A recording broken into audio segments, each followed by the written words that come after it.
Hey, glad you came by. One of the tools we recommend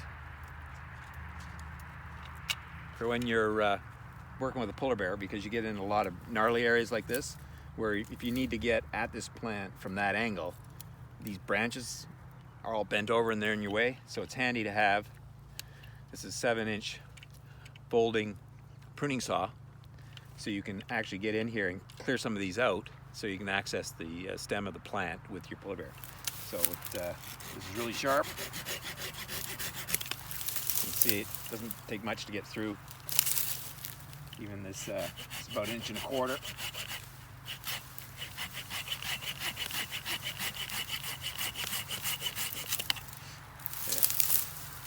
It's no problem. Anyway, available on our website.